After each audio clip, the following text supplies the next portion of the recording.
got a joke. Rule set number one. Not the time. Rule set number one.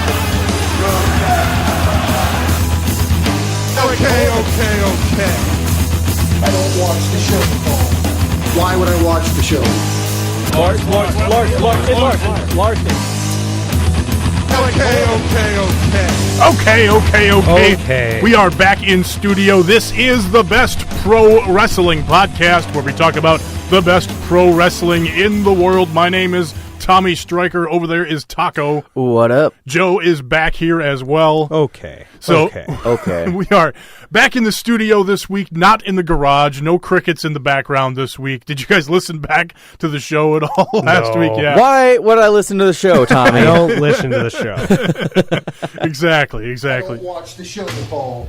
Why would I watch the show? But, there were some crickets and stuff in the background. A fun little moment when Taco almost got sick when he inhaled the cigar smoke. Yeah, fucking amateur hour. And what a difference a week makes. Last week it's hot out. We're hanging out in the garage smoking cigarettes. This week it's cold and rainy. So what do you do, right? Damn, good September weather going on. Yep, I guess so.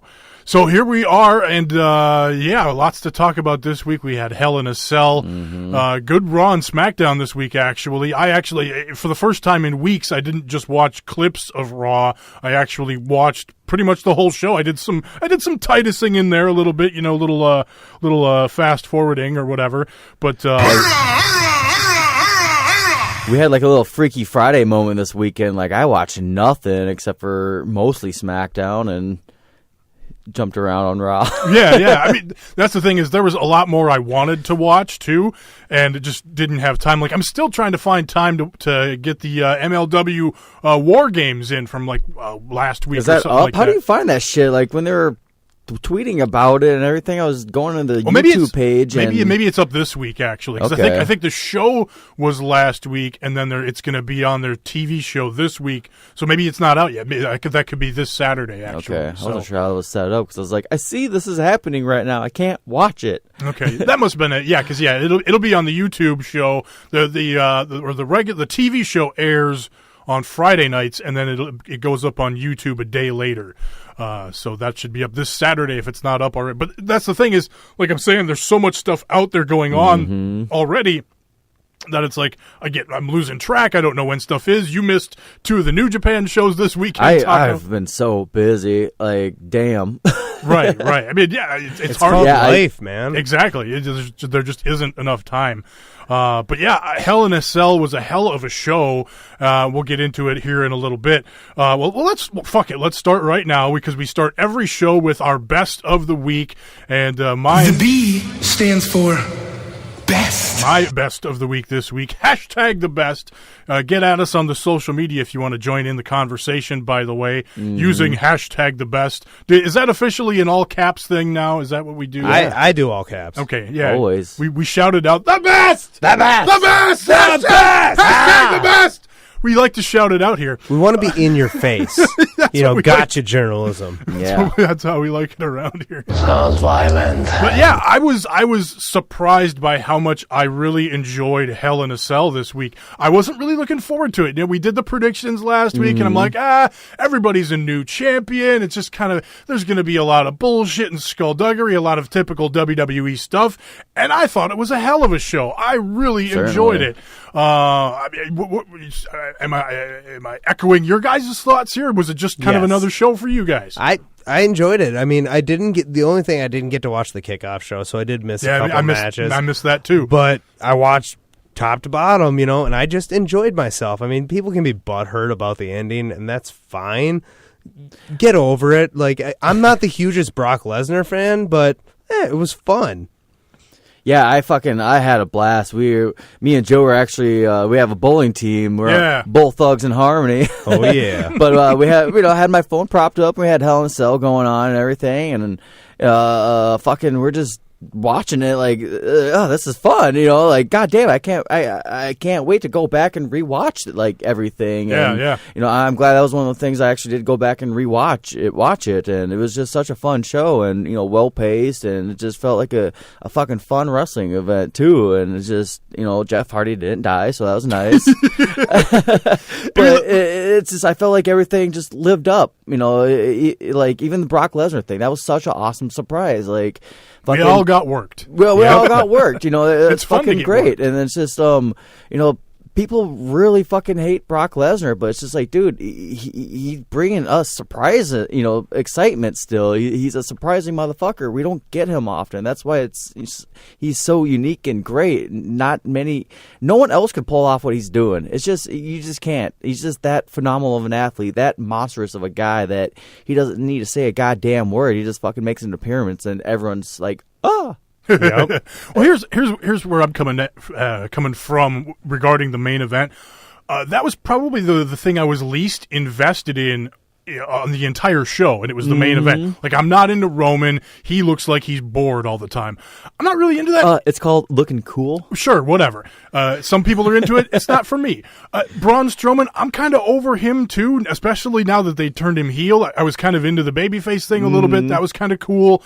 But then, him, being the super bully to Kevin Owens, and now he's the heel again, and he's, saying, get these hands and all that. Whatever. It is what it is. I'm not as much into Braun Strowman as I used to be at one point. So my level of investment for the main event was just meh anyway. And then they threw Mick Foley in there. I'm like, okay, this is a little interesting. And then they did the finish with Brock Lesnar. And all the other guys, the tag partners or whatever, coming out, the other Shield guys, and then McIntyre and Ziggler coming out and doing their thing on top of the Hell in the Cell. So there was a lot of smoke and mirrors here, a lot of stuff to sink your teeth into, even if you're Mick Foley, and then Brock Lesnar showing up just made the whole thing a little more interesting to me. Well, they whooped each other's asses too. Like I was looking forward to it because it's like, we know Roman and Roman Strowman aren't afraid to fucking hit each other and hit hard, and this was just finally.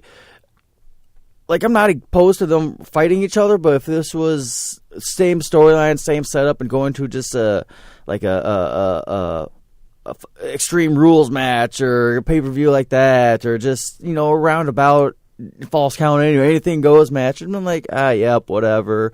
But it was just fucking new red Hell in the Cell. We got fucking the Universal Champion being fucking defended. It's a safe, good feud that we know is a good space holder. We got the fucking Money in the Bank out of the way. It's ridiculous on Strowman. Like, I'm glad he didn't hold on to that as long as he did.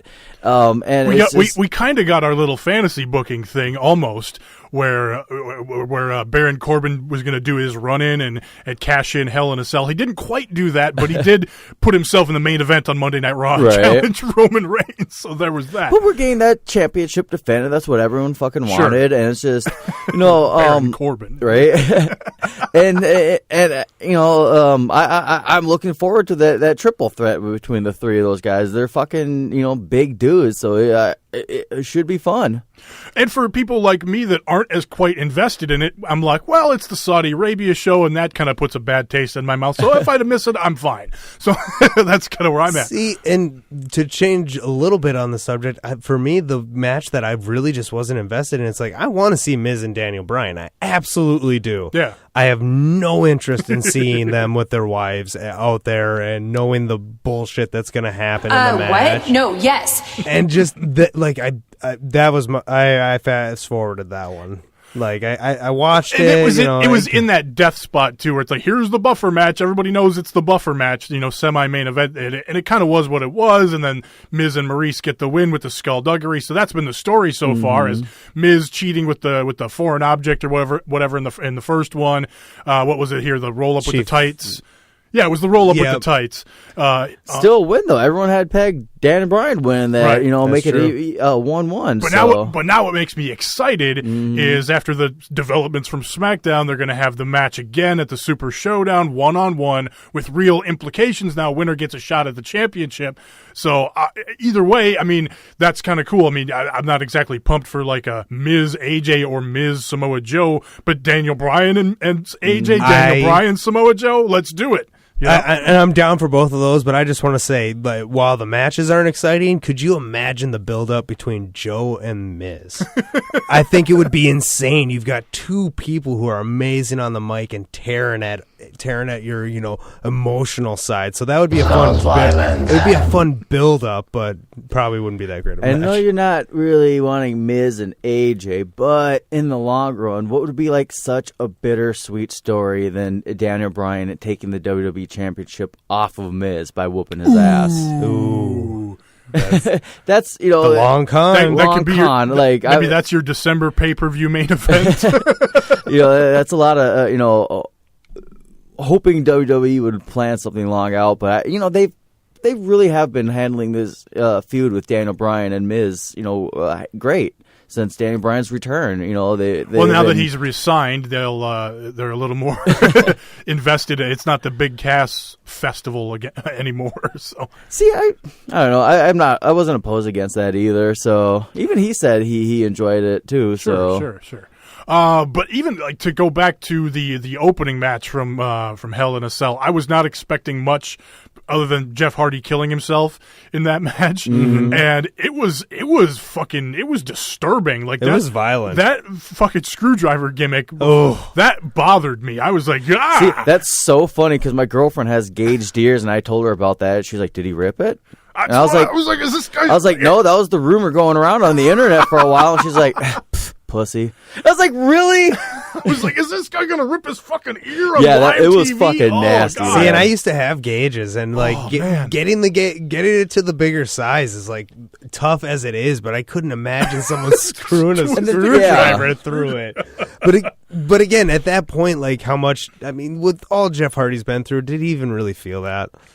Who knows? But how about the finish, though? He's up there swinging from the cage. Randy moves about 5 minutes too early. It doesn't matter. He crashes through the table, and they do the gimmick where, raise the thing. He's injured. He's hurt or whatever. And then Randy demands that the referee count the pin. Good. Yeah, but here's the thing. If this is my little pet peeve this week, I guess. Sit, Ubu, sit. Pet peeves. Good dog. If the referee is gonna raise the cage and call down the paramedics, that's the end of the match. You ring the bell, and Randy just won it anyway. Do you want to shake Randy's hand? Because if you don't make that count, he's gonna make you shake his hand. That's true. But there's if Randy just wins, there's no reason that he needs to do the cover. Randy wanted to win because the referee wasn't calling a fucking end to the match. We saw it in the main event for Hell in a Cell. Brock Lesnar came down, caused all this chaos. There was no finish to the match. The match just ended. And you think if Strowman stood up and said, "Fucking pin him now," like it's your fucking job, the ref would have done that. Especially Mick Foley, he can't take bumps. So I mean, if Braun Strowman's threatening him with taking bumps, he has to count the three. I forgot about Foley, but it's just it adds that nastiness of Randy Orton. It's like, dude, you've won this already. It's like, no, fucking count, do your job. It's like, fine, 1, 2, 3, you won, dude. Like, god damn it. Like, he could technically do that after the bell as well. The ref could ring the bell. It's a no contest. Randy Orton wins because this guy's injured. We have to stop the match. Stop the damn match. I mean, we've seen spots in the past too, where fucking Stone Cold knocks out the ref and slings his hand on the fucking mat to make the pinfall. Right, or Randy just covers it and makes the count himself. Either way, Randy comes out looking like a dick. So I'm just saying, let's have finishes that make sense. That's all I'm saying. What other I mean, we'll get into some of the matches as we go here. But Samoa Joe and AJ, I don't think we have that on our list here anywhere. A really awesome great match. I mean, it's one of those things like we were expecting really good things from AJ and Nakamura, and we got some of it, but we got a lot of shitty finishes along the way.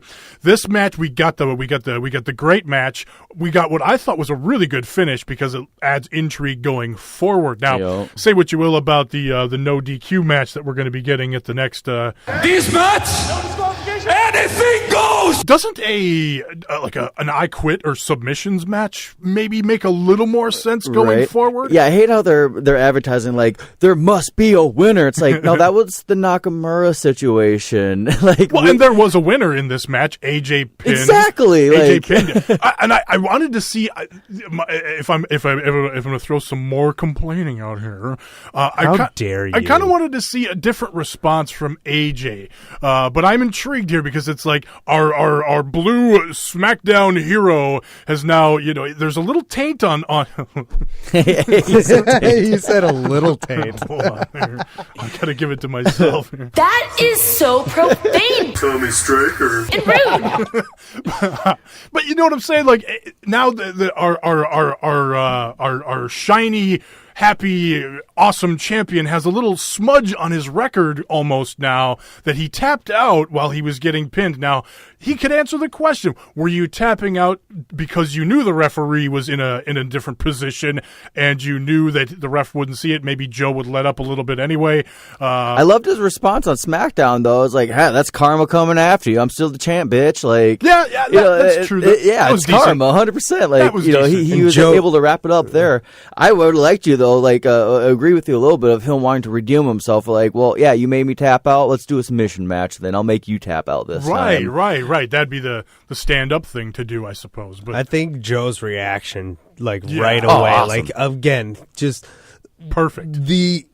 It's weird because, like, you look at him and you're like, this guy couldn't act, this guy couldn't do this, but he's one of the most charismatic people they got. Yeah, he's an angry motherfucker, but holy shit, like, I mean, he's great on the mic, he's great being the heel, the bad guy. He's really picked it up that next level, too, since being in the WWE main roster. It's hard to do. Joe's one of those guys, he's been good for a long time. Yeah. He just, he's never had this big of a stage. So. No, but it's just, he's fully utilizing all the attention he's getting right now, and it just shows you how powerful of a player, leaving an impact on the company like he is, So it's just he's a prime example of knowing how to utilize your time. They can give you a script to go read and know what you're going to do and go do your thing, but it's up to you to really sell it and fucking have those expressions and, connect with the crowd. Like, people are booing Joe, but we're fucking cheering Joe. Yeah. Yeah. Like I said, Hell in a Cell to me all around, really good show, good matches with satisfying finishes. And say what you will about the main event. I think that's a kind of a different animal. And the internet was screaming. I'm always for Brock Smash. Brock Smash. People were screaming about Brock coming back, and maybe people were butthurt because they got worked. Dave. But he's coming back for his rematch. He's getting that Saudi money, and he's dipping. Probably. Hey, nothing wrong with that. Maybe there is, but whatever. For me, it's like, People can again, scream I'm about not it. the biggest Brock Lesnar guy, but again, I don't mind when he just dips his toe in, just like, hey, show up, paycheck, all right, I'm on my way. He can put on one hell of a match if he's only putting on one match. So, Joe, The B stands for best. what is your best of the week? Leo Rush. He has been killing it on 205 Live in the matches. Everything on the microphone. He's just charismatic as fuck, man. And then again, like, I love him talking shit nonstop about Kevin Owens on Raw, and then Kevin Owens just comes out right away, just like, I'm not gonna let this little piece of shit talk about But me. then fucking Leo Rush with his escapability from just running away from Kevin Owens. Was Yeah. pretty Guy good, knows how to too. jump and roll on the ground, and I'm so for this Bobby Lashley Leo Rush yeah. union, man. I do like the consistency on Raw, too. When Leo Rush came out, his name bar was purple. No, I'm serious, though. Yeah, I know what you're good talking about, consistency. yeah. It's like, still acknowledging that he is part of the cruiserweight division. So it's like awesome. That, and every once in a while I find myself at work, his theme song. I love his theme song. I just, every once in a while, just stop and just go, I'm here to collect! Taco, what is your best The of the week? B stands for best. I'm excited to talk about this, actually. Yeah. My best was Minneapolis's first put on a wrestling event once again at the local VFW over there, and they had the ICW Women's Championship defended by Viper against Taya. Taya, And yeah. fucking, it was such a fun match, and just fucking stunning lady. It's like, oh my god, just in person. I was like, like, but yeah, there's just they were super fucking awesome. You could tell they were just fucking loving to be there, and just the atmosphere was fucking great. Everyone was just having a good time. It's just that that's such a great group, and fucking I feel sad that I missed it, 'cause I saw some of your pictures and you taking a picture with Viper. It was, yeah, she had no merchandise because it's like, I gotta get a fucking shirt from her, Right. And no, she was just out there in the middle of the fucking crowd with everyone, just holding that championship belt. And I was like, you have no buttons, no shirts, no nothing. She's like, no, you want a photo though? And I was like, in her lovely Scottish accent too, Right. so it's like, I don't photos. She's like, oh, it's okay. They like kind of gave me a hug. I was like, but my phone is here. I found it. So I was just super awkward. But yeah, she was such a sweetheart. It was so fun. And yeah, I hope she comes back this way to like a WrestlePalooza or something. For I sure, think, for sure. She's going to fit in with that kind of crowd too. And it's just going to be super awesome. And of course, Joey Ryan was there too, and fucking being a maniac like he always is. And Who did he flip with his dick this time? he got the local was it Drax? We keep calling him Diaper around in the area. Draper. Oh, DJ Draper? God, I fucking stall for a minute so I can like pull up his info. But one of the local cats. He's kind of that cocky, like Magnum PI kind of mentality, and he got to go, one-on-one with Okay, so it wasn't Joey Ryan. the guy I'm thinking of is like an announcer for another wrestling company, so not him. Yeah, not him. He was one of the local guys, but Okay. But it was a wrestler. Yeah. He's doing the typical. I've seen the videos. I'm not touching it, and yeah, a good spot. So a good show right away. Fucking Joey Ryan came out. Same with Viper and I keep wanting to say Piper. Viper and Taya. They did their show right away too. So I'm assuming they had flights to catch or something. Maybe, yeah. They were kind of taunting each other, friendly, like, oh, 1-on-1 now, going on. So it's like, hopefully we can see this, little rivalry on a bigger scale, Yeah, sure. And all this too will be available on video and DVD too eventually out there. Yeah, there's Smart Mark Video, I think. believe so. Yep. Yeah. First Wrestling, no I. It's the number one instead. So They yeah, put check on a them good out. show, Really good man. shows, and they're just that WrestlePalooza we went back to a few months ago with Ultimate Dragon being there. That was the Oh my first God. show I felt of theirs that felt like a wrestling show.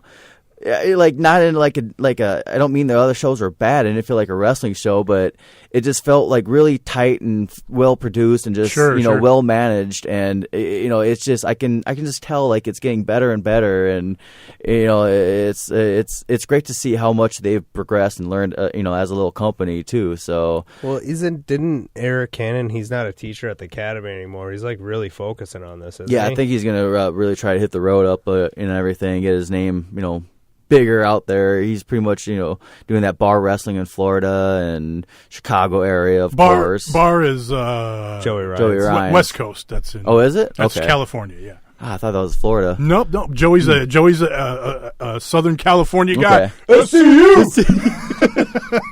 So yeah, he's big in that scene. My mistake, but I hope he gets more bookings and bigger names out there. The Ring of Honor appearances and stuff. So Yeah. he's Well, such a good guy, and he's such a big heart. So And speaking of Ring of Honor, it looks like they're more interested in booking talent that isn't necessarily signed to them with their big main event that they've booked for Death Before Dishonor. We'll get into that a little bit later. We talked about it last week too. The Will Ospreay, Jay Lethal, with Will Ospreay not necessarily being signed to Ring of Honor, but getting a championship match here. That's interesting because. Yeah, that opens up the doors for possibilities on the indie scene, and it's a continuing thing continuing development. With things like All In going on and Impact really being open to bringing in indie names, not necessarily locking people down to exclusive contracts. I think it's going to be smart for Ring of Honor Hell yeah. to do that going forward, and it's going to be really interesting to see what Cody and the Young Bucks, the Elite, do going forward with their contracts coming up later this year. Because a lot of people are speculating, WWE's got a lot of money. They might throw a lot of money at these guys. And they've said time and time again this summer that their plan is as the Elite to stick together. So whether that's, and I think honestly the best plan for them is to not be locked down anywhere. No, That's going to demand the especially with the highest price. NWA, gaining more attention, bringing back more championships. They're going to be doing more shows, and it's just that's another fucking promotion to have to fucking keep up with. But there's a lot of good shit going on, and if Ring of Honor can keep a good relationship with the NWA situation going on, there's no reason why we don't need to have a big 3-way, 4-way with Impact of all people and New Japan. Like Impact's doing all the right things. Ishimori's still fucking here and there with them, like having a cup of coffee when they need him. And kind of like Ring of Honor, like Impact does a bunch of TV taping at once, so he could fly in there for like 1 or 2 days, do a bunch of TV tapings, and then he's all over there. Yeah, they're just doing that right shit. Just a lot of people are understanding that the wrestlers are the stars, and they're the camaraderie back in the wrestling locker rooms nowadays just seem very like that Viper and Taya, just the smiles on their face, just interacting with each other. It's just like that's so awesome to see, because the best you is gonna bring out the best me, and it's gonna be the best show. Yeah, and really, if you spend the money to bring in the wrestlers that draw money, you're going to make money on your show. Those wrestlers are, it's going to be, it's the, like the indie market right now is determining itself. And so if you can bring in a Cody Rhodes and he can do a meet and greet and make a bunch of money that way, and then you can make money from bringing in putting more butts in the seats at your show, that's the way to go, for both indie promoters and indie wrestlers is to, in some regards, stay independent. Now, Ring of Honor is going to offer these guys a very similar deal to what they have now, but it's just going to be a matter of what's their freedom level going to be. Are they going to be able to do more of what they want to do? Because WWE is going to want to lock these guys down. They're going to they'll want to pay them a lot of money, but they're going to be in charge of everything. Whereas here, they're also going to be able, on the indie scene that is, and Ring of Honor, where New Japan, wherever, those guys, the Elite, Cody, Young Bucks, Kenny Omega, that's who we're talking about here. If they can command their own price, but they can also determine their own schedule and how free they want to be. We haven't seen the Young Bucks and Cody and Hangman and those guys doing much since All In. They've got some time off now after a long summer. So, I think that's important to those guys too. So, but let's since you brought up the NWA, I've got some news there. So let's get into that. The subject. Fuck the police. Oh, different NWA. Quite a bit of news for you.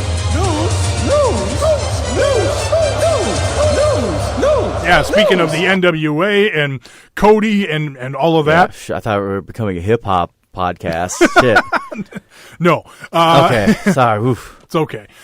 Cody's going to defend the NWA Championship at Death Before Dishonor on the 28th, so in a couple of weeks, against Willie Mack, a.k.a. I think he was just Mack. The Mack, yeah. The Mack in Lucha Underground. Another God, West. it fucking hurts that I'm missing that.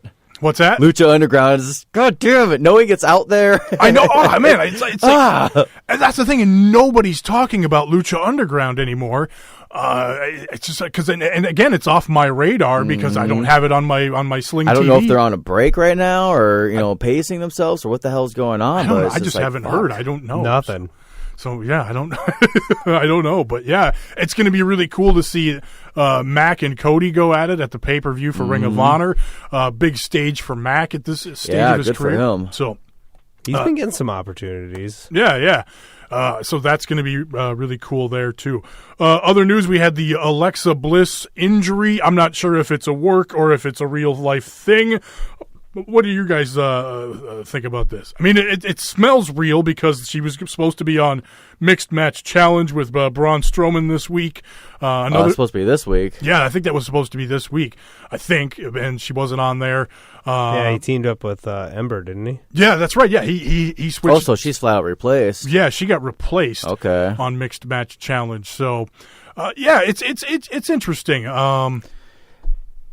The only thing that's thrown me a loop on that is they've actually put out merchandise this time for the Mixed Match Challenge. They actually had Team Little Big's, shirts going on. So it's like, yeah, so that makes it feel and legit. That's a popular team. So for them to be like, ooh, yeah, Ember, get out there. It's like, I guess that sticks with the Little Big theme. But, yeah, wow.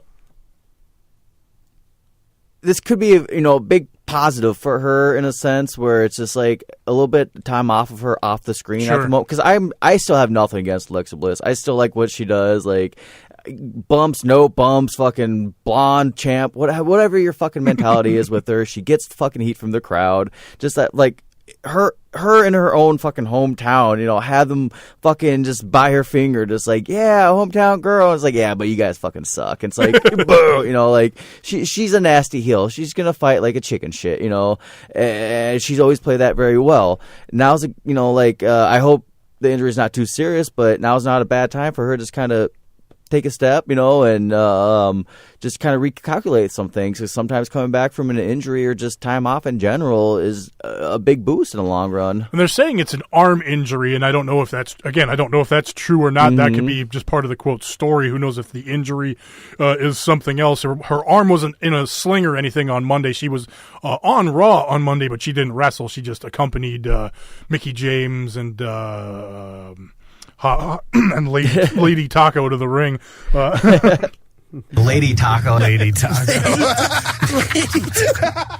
Maybe she pulled a Charlotte and busted one of her implants or something, and it just kind of adds to the. I don't think she has implants, but I'm just assuming maybe it's an injury and they're just trying to put another check mark on Ronda's court of like, she fucked her arm up, making her look nasty. So maybe it's something like that where it's not.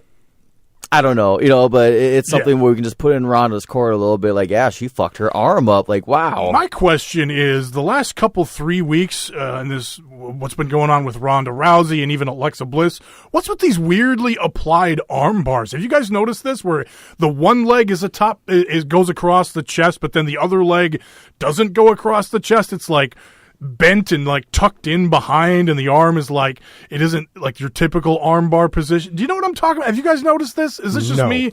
Am I just being a Ronda maniac? Rousey will lock you in a Chris Jericho type list of different arm bars alone. Well, I'm saying that's fine, but I've noticed that the 3 or 4 of these ladies have been doing this new arm bar that looks kind of janky. So yeah, we need to keep the arm bars, isolated a few people. We don't need another fucking super kick.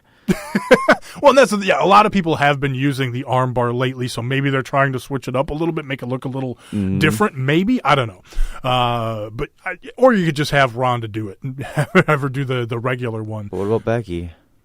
But what about Asuka? Hers is the disarm her. Yeah, and it's different. Way different. It's a sit on the back kind of a Yuji Nagata roll your eyes in the back of his head. A lot of people are doing God, I arm wish she did things. that. That'd be sweet. All right, other news. If you're avoiding PWG spoilers for the Battle of Los Angeles, this is where you skip ahead a few minutes. Oh, will this be a spoiler? Yes.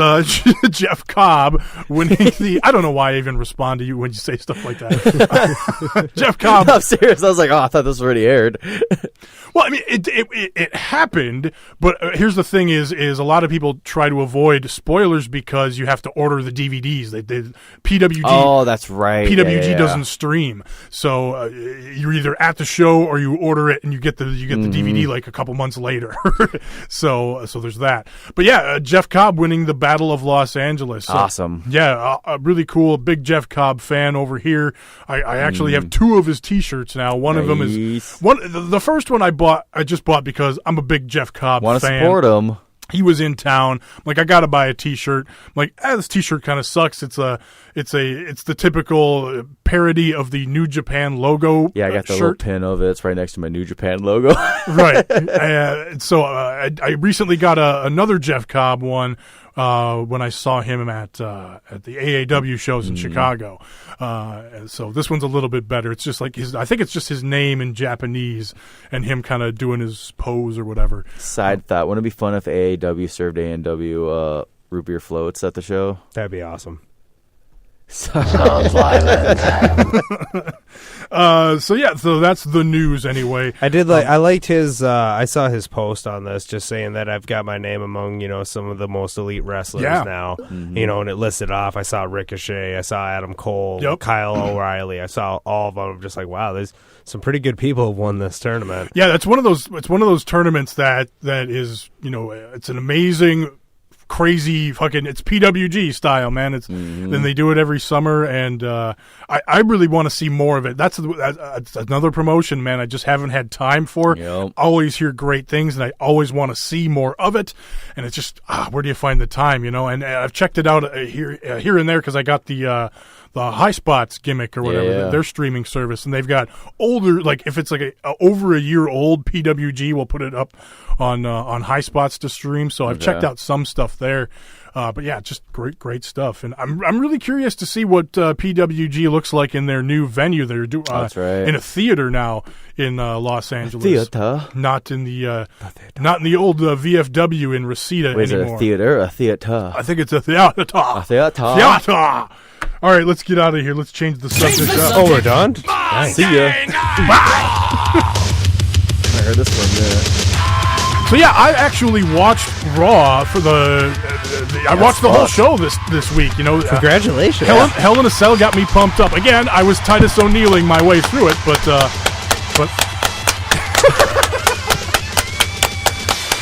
I forgot where'd that come from originally. The Singh Brothers. Yeah. Yes. That was a fucking gooble gobble moment there. But yeah, I watched all the WWE this week, but I didn't take notes on it, so That's all right. That's fine. But we'll just chit chat about it. free balling. There's What you remember? only a couple other things I wanted to talk about from Raw. We talked about we kind of talked about the 3-way for Brock Lesnar, Roman Reigns, and Braun Strowman going into Crown Jewel back in Saudi Arabia. So that came out of the developments from Raw. But that Dolph Ziggler, Seth Rollins Intercontinental match was a really good match, I thought, from Raw. I missed it. I was fucking worried because I kind of skipped through and maybe made 2 hours into Raw roughly, and the last thing I saw was Baron Corbin saying like, "Oh, I'll just book a rematch tonight. If he doesn't show up, you're the new champion." I was like, you win by forfeit. So I was like, okay, Ron's gonna appear. It's just gonna be a fucking beatdown, and I should have just fucking skipped to the next commercials. Okay. But yeah, no, Rollins showed up. They had a good match. Awesome. Rollins retained, of course. Maybe I should say, of course. But So he actually won. Like, he awesome. Seth Rollins retained.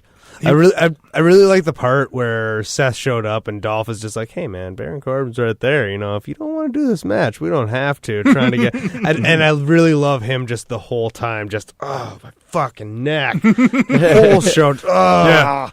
It was good sell job by Ziggler there. He looked like he was having some. He looked like he was feeling sluggish. Just a little bit, just a little sluggish. It's like I pulled my back last night humping your mom. Nude. And then also Raw, we saw the return of Nia Jax teaming up with Ember Moon versus Alexa's friends there. That's neat. I mean, she was away for a while, so her coming back was like, oh yeah, Nia, this is kind of cool. And it felt, Total Divas is starting tonight. Weird. yeah, it felt good that Ember had a friend. Yeah, I mean they were in Texas. I mean she had lots of friends. Yeah, how about that pop for Ember? I suppose. Yeah, get her out there. Being from Texas, so that was nice. It would have been. I thought it would have been nicer to because didn't they give the win? Didn't they give Nia the win there? I forget now. Probably get her. Yeah, going I think again. she took out Fox. Because I thought it would have been nice. Yeah, she did. She did the Samoan drop on Alicia Fox. I thought it would have been nice to have Ember Moon get the big pop, hit the Eclipse, and get the win there in Texas. Why give the crowd what they want? Why would we The do that? fuck. That's pretty much all. The only other stuff I wanted to touch on. I actually from did Raw. enjoy the Ronda Rousey segment with her trying to, how do I do this open challenge shit? Oh, you just go out there, like kind of tease, finally teasing that Natty and Ronda Rousey, going at it. So I was like, all right, that's cool. Why do we need Bellas there for this shit though? Like, I hate that. Yeah, I'm really done with all of the Bella stuff. Yeah, over it.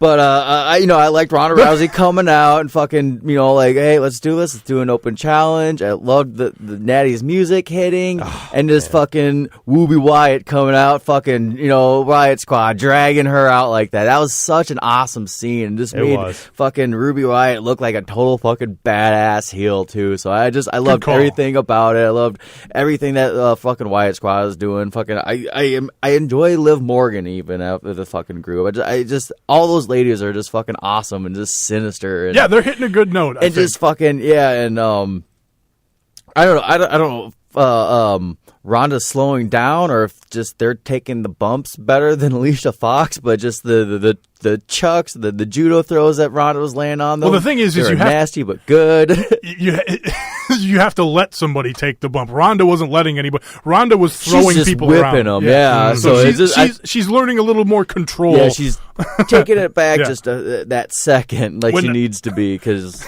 well, and going back to the Liv Morgan thing, like the one thing that I love about the personality, again, this group is awesome, is just sometimes you just see Liv Morgan riding Sarah Logan. Just piggybacking on Sarah Logan for no reason. Sticking out her tongue, yeah.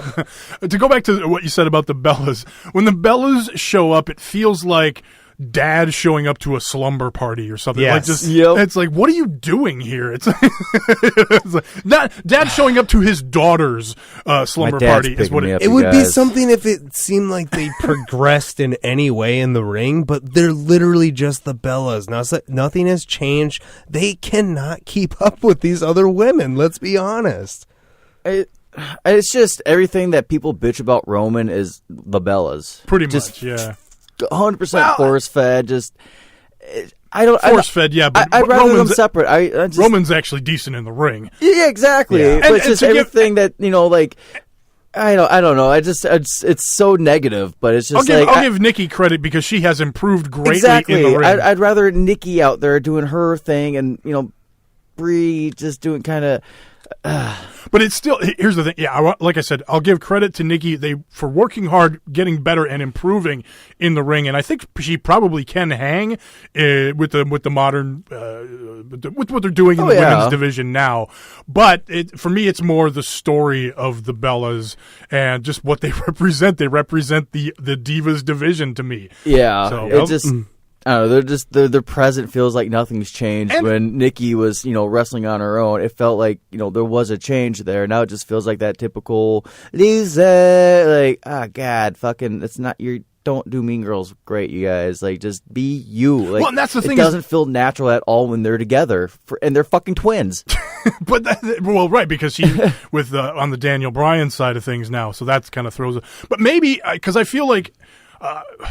Maybe they're more aware of this than we are realizing, and because there's the rumor is it's Ronda Rousey versus Nikki Bella at Evolution. So sounds rousing. So in that situation, Nikki's going to be the heel naturally. So I think with them kind of sidling up and creeping on Ronda and or you whatever. Need both of them too if you're going to put either of them against Ronda Rousey. Right. So, but maybe that's the smart way to go with them just kind of being Dad creeping in on the fucking on the slumber party, and everybody be like, "Fuck these ladies, what are we doing here?" And so when they turn, they're definitely getting that kind of heat from me. It's just like So maybe there's something to that. All right, let's get into some SmackDown. There's a lot to undress here. Subject: SmackDown Live. I'm going to make this a tag team match. That's what I thought. Whatevs.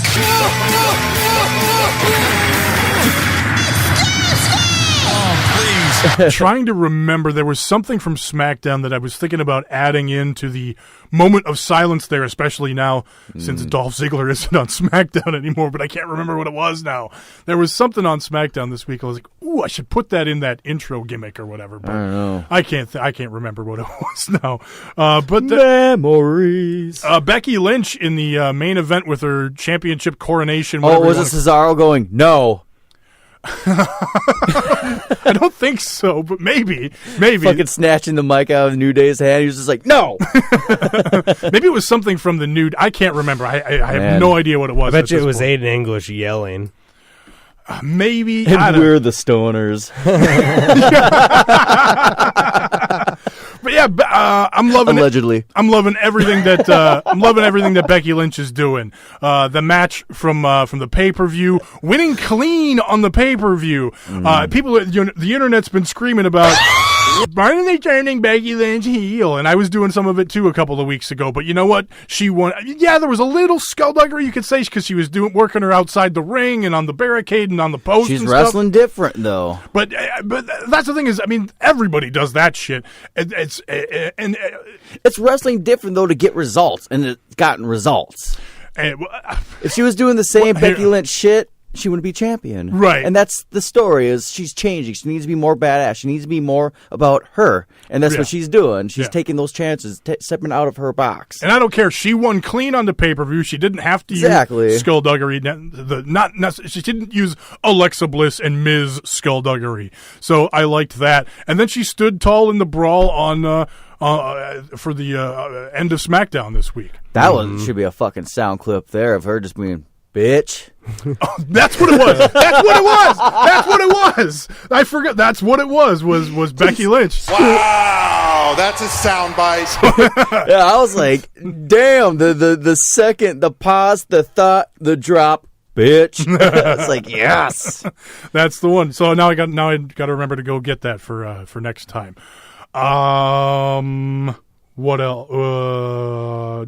Daniel Bryan and The Miz, that whole situation. Did we talk about this already? I say that was Joe's match of the week, though, wasn't it? We're getting to it. We're getting Oh, to okay. it. Well, dude, trust the man. Fucking kayfabe, brother. He's got the sound bites, man. He knows what to do, Sorry, man. rewind. Kayfabe, brother. Yeah, we got to go back now. He skirted the match. We were just sitting there, I was like, I feel like Joe's trying to like dive in. No. Well, No, never mind. we talked about Daniel Bryan and The Miz already. We We Yeah. didn't bring up what happened on SmackDown because it is what it is. I mean, It's look, just- fuck it, dude. I enjoyed Miz TV, man. I was into it, man. He had me like, who's his guest gonna be? And he fucking brings out his wife. Oh, you son of a bitch. Well, right But I was away- See, into- I did not fall for that. I knew it was going to be. I didn't know it was going to be her, but I knew it was going to be disappointing. Well, especially too right away using Miz TV as the fucking groundbreaking news platform and giving us the news for the Super Yeah, Showdown it was too. newsworthy. So that was awesome. It's like, oh fuck yeah! I was like, yeah, that's a perfect match. From I'm not mad at a number one contendership between the two. And I fuck it. I love something finally on this on the line. Daniel Bryan coming out, punching him in the face, fucking drop kicking him drop kicking Miz into Maurice, and then him acting all concerned. But then fucking Maurice, oh motherfucker, I worked you, and then he tries to get in, but Daniel thwarts it again. So yeah, I was into all of it. I did. I just don't care about that part. Just fucking hit each other. I'm sick of this bullshit that like every little fucking thing you could do with family, Miz has gone done. Well, they're stepping away from that too because they announced that Miz is stepping away from TV for a little bit to be the best Maurice. mom. Or what did I say, Miz? Yeah, you said Miz. Maurice is stepping away to be the best mommy ever. Right, so it was one last final. Like I gotta check that card in one last time. So, what'd you guys think of Aiden English finally turning on Rusev Day or Rusev and Dix. Lana? I mean, it sucks. I mean, I liked it, but also I'm not mad because I feel like Rusev should be much farther along at this point.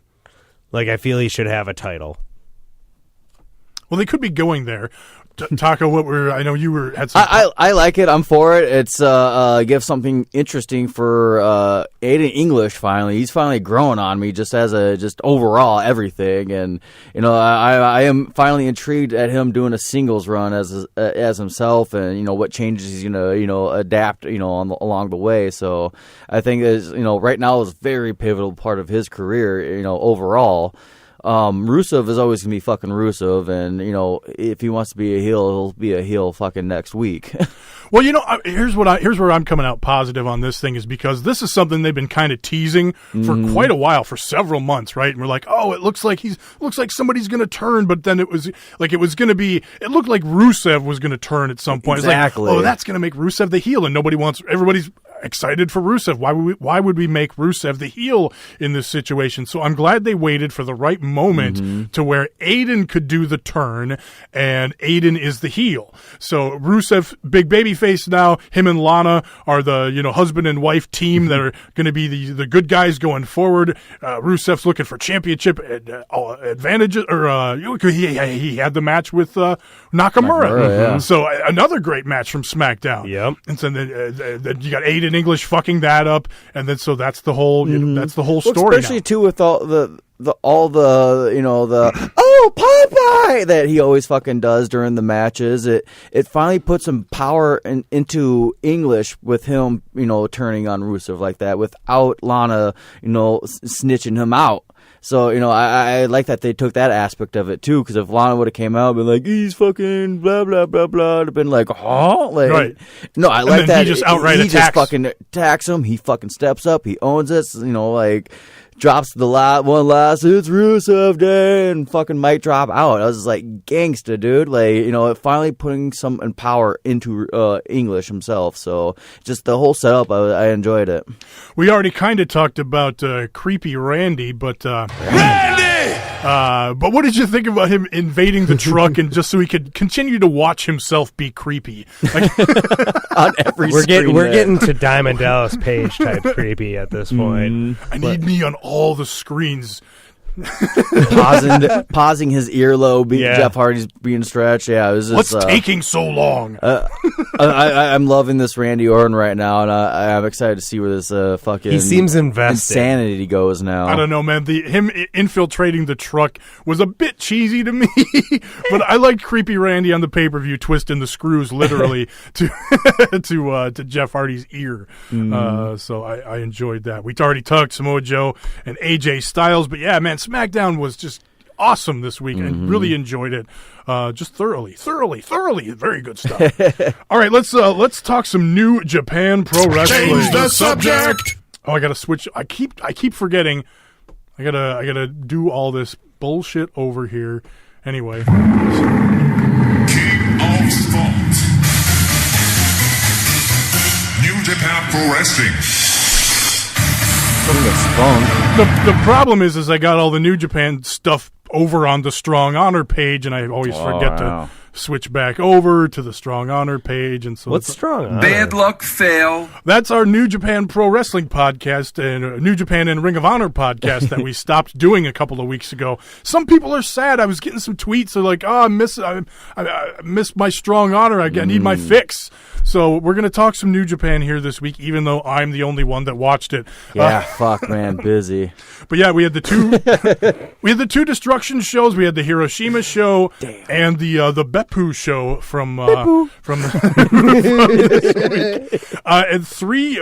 Imagine me bopping your nose when I say that too. We had three big matches. A couple other of some smaller matches in here. We got the return of the Killer Elite Squad. We got Nice. new music for the Killer Elite Squad. yeah? New entrance video. Scaring kids still? No, Lance Archer is taking a serious approach. It got a little silly with the scaring kids and the spitting water. At first, it was like when he first started doing it on his last run last year, it was like, oh, who the fuck is this asshole spitting water? And it got silly and it got kind of fun by the end of it. We were all waiting for it when he would come out. It fucking gets hot in those arenas. But now he's come back after being away for most of the summer, and he's dead serious now. So everybody dies. That's what he says. So they're back. We had the Never Six-Man Championships defended here by the Gorillas of Destiny and Ishimori. They continued to hang on to those titles. They defeated Taguchi Japan. It was Taguchi, David Finlay, and Juice Robinson. Going after those titles. This time, Taguchi came out in a rugby helmet and was doing a rugby gimmick in the ring. Anytime someone hit him in the head with the helmet, it wouldn't affect him because the helmet protected him allegedly, even though it's a soft rugby style helmet. But the Gorillas of Destiny get the win with their ape shit finisher over David Finlay in that match there. Then the main event from the Hiroshima show was Kenny Omega defending the title against Tomohiro Ishii. And man, these guys went at it. I did watch this. You did watch this the one. main event. That's it. Okay, yeah. And I'm curious to see what you thought about this one, Taka, because I mean, I thought it was good. It wasn't their best. It wasn't their best. I thought people were jacking it off online like it was like the next coming. It was like, no, it was a good show, but I feel like every time I've gone to a Kenny Omega and Ishii match, I'm always all like, oh, this is going to be a good match. And so I was like, oh, fuck, that was a great match. This was the first time I was like, I'm fucking pumped for this match. And I was like, yeah, it was a good match. I think for me, because by the end of it, I was into it, and I watched it a second time today. The first time, what was bothering me was this new guy Mark on commentary. Okay, this new the new English commentary guy sitting next to Kevin Kelly. Apparently, Don Callis is just done now. I don't know. He hasn't been back since the beginning of the G1 climax. So, and he kind of alluded to it on the broadcast here too. But yeah, he was this new guy Mark. He's contributing to other English things on NJPWWorld.com, and that's fine. That's good. We need more English content on the website, so that's a good thing. But him doing commentary this first night on the show was really annoying for me. He was really dorky. He was overreacting to things, so that bothered me, and it stood out to me in this match. I was like, what are you doing, dude? You're kind of ruining this for me. So I watched it again today with the Japanese commentary, and it was a little bit better, but I still felt a little disconnected here, and I think I know why. And I'm not sure on this, but I'm just going to try to figure it out here. I just felt disconnected because at no point did I think Ishii was really going to win, because this was for the championship. Right. I just didn't believe that Ishii could win that title and go on to the Tokyo Dome. You know, Ishii and Tanahashi, Ishii and Okada, good matches, but not main event of the Tokyo Dome matches. I mean, they could be. I mean, it could be good. It's shit that I want in my head. I mean, yeah, I want to see it, but it just... I just don't feel like Ishii is at that level either. Yeah. You know, he can rise to a main event and have a main event match like he did here, but I just didn't believe in him in that way. And also, Kenny Omega was fighting on top in this match. In other words, Ishii was fighting from underneath, and that felt kind of awkward at the beginning stages of the match, with Kenny Omega kind of playing the role of dominant champion early. You know, hitting the big double stomp through the English announce table. Yeah. That was another moment that kind of took me out of it, because on the English announce side, he literally tells the English, like, he's like, "Get out of the way, guys. We're getting ready to do something." So I mean, so you see it coming, and it takes them a little while to get into the spot, and then they do the spot. But it was a brutal, because I mean, you know these Japanese announce tables, right? They're these fucking stiff tables, and so he lays Ishii on the table, and he does the springboard out of the ring and does the double stomp onto Ishii, and that's the impact of the double stomp. And slides off and lands on his ass. Right, but the impact of the double stomp did break the table, and Ishii's fucking shoulder was all scuffed up from him taking the double stomp. So yeah, Kenny is fighting on top early. And so Ishii's a power bottom, right? And that kind of took, I don't know, the psychology there felt backwards. I'm used to Kenny kind of fighting from underneath in an Ishii match, so that was different here. But then I did really enjoy the obviously these two towards the end of the match, they go back and forth really hard. You know, it's you know, the typical back and forth from these two guys. And by the end of the match, I mean, they went a good 40 minutes here, I think. Fuck yeah. And so it obviously at the beginning it's going to take a while to get going, but by the end of this, they were both just so fucking gassed. And Ishii wouldn't like let go of Kenny's leg, and Ibushi is in the ring like dumping bottles of water on Kenny Omega's head, and it takes him kind of a while to like just be able to stand and address the crowd and do the thing you do after a main event. Yeah. I even loved Ishii still trying to fight on his way to the back locker room. Like, it's just that I love that shit. Like, Oh, awesome. He's an animal. The story of the match then is Kenny was able to hit his finisher on Ishii, but and show that he was stronger in that moment. But even after Ishii kind of waking back up after the finish, Ishii wants more fight, and Kenny Omega has nothing left. He is done. He's that's it. And he says in his post-match promo, like, you know, when you're the champion, it says you're the strongest, but I'm only the strongest because of Ibushi. And so if it wasn't for Ibushi, I wouldn't be in this position. And then you've got the story going on in the back of your head. Will fucking Kota Ibushi beat Kenny Omega to go on to the finals of the G1? So that's got to happen at some point. But then these two are friends and lovers and whatnot. And so would they subject themselves to doing that match? And the fact that Kenny Omega is saying this guy is the better man, and I wouldn't be in this position without him. Yep. So that's a really intriguing story going forward. But if I had to throw stars on this Ishii Omega one, it's really tough because they've had so many great ones in the past. But I'd go, I don't know, somewhere 4.5. Yeah. I don't know. But I just couldn't get into it like I have the matches from those guys in the past. Yeah. I agree. Like, yeah. I don't want to sound like I'm negative on the match. Like, no, me neither. It was such a good match. It was worth watching 100%. Like, watch this. Like, if you love a New Japan, if you love Omega Ishii, if you want a good championship match, watch this match. But God, we can definitely get way other matches. It's like, well, if you want to watch an Omega Ishii match, you should watch these ones. Like, the fucking for that that U.S. title was a fucking great match. Yeah. I think you're right with the my heart was like, God, I want Ishii to walk out with the champion of this. To me, it would be awesome, but it's like, it's not going to happen. Yeah, Omega just fucking won. This is second title defense. Like, And then I love when Omega finally gets to the back. He can't quite make it to the typical press conference area. He just collapses on a wall, basically. Okay. And so the press gather around him. They're all taking pictures, and he starts talking shit about Tanahashi.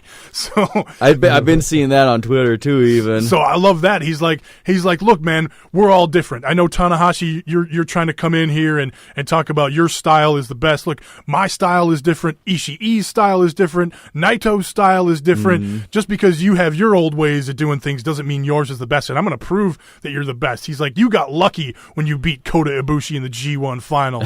So he's talking mad shit to Tanahashi. So I love that the main event, the Tokyo Dome main event shit talk is starting already. Oh, what did he say on fucking Twitter today? It was just like, it might have been yesterday. It was just him, Tanahashi against Okada 71. Great, it's gonna be a fucking snooze fest. Well, I'm curious to see how these guys get me psychologically hooked, because that match is coming up this weekend. That's Sunday between Okada and Tanahashi for the briefcase for the main event at the Tokyo Dome.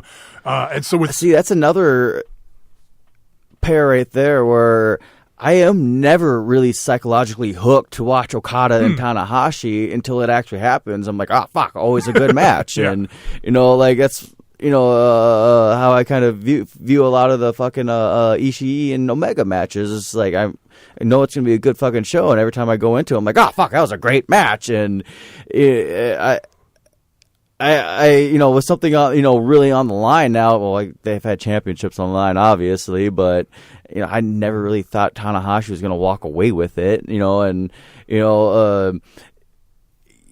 Yeah, I'm intrigued by it, but at the same time, I'm kind of siding with what Omega is saying on Twitter. Like, do I need to fucking see Tanahashi and Okada again? I know it's gonna be a fucking great match, but it's like, Jesus Christ, slow down.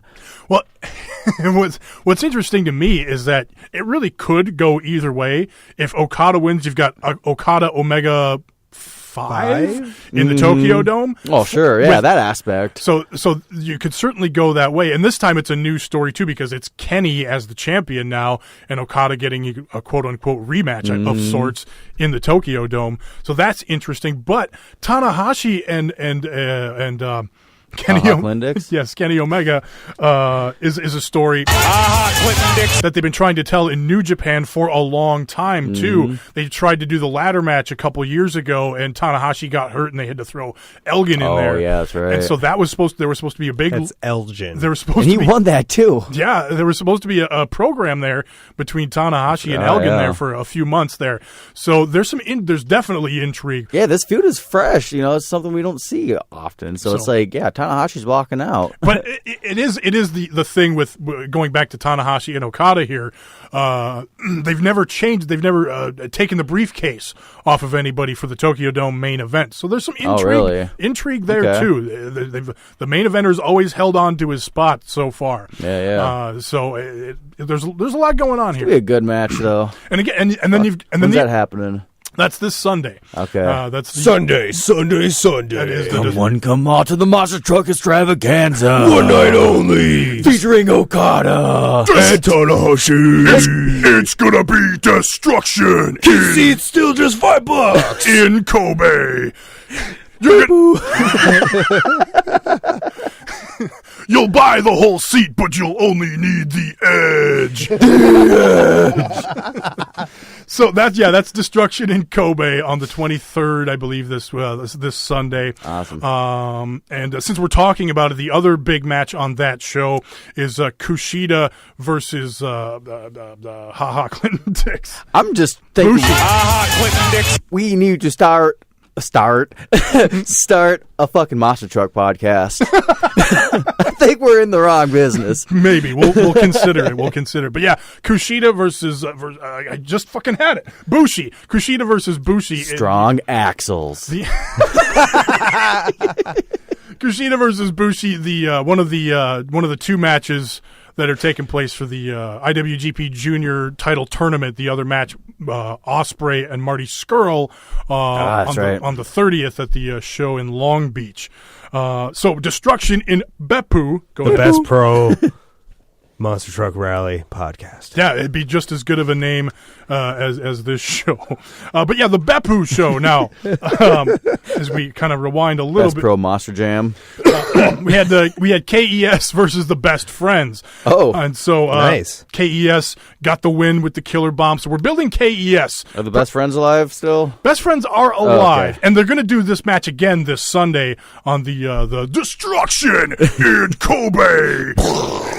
That's going to be the show this weekend, KES versus the Best Friends. Again, so we'll see if the Best Friends can pull off another victory here, and we go to the rubber match between these two, or do they just keep building up Killer Elite Squad for a potential matchup with the Young Bucks for the heavyweight titles? Young Bucks got to defend Young Bucks got to defend the heavyweight titles versus Evil and Sonata, I believe, at the Long Beach show. Oh shit. So there's that coming up in a couple of weeks here. Where we got the end of September is crazy busy. You've got the Ring of Honor pay-per-view.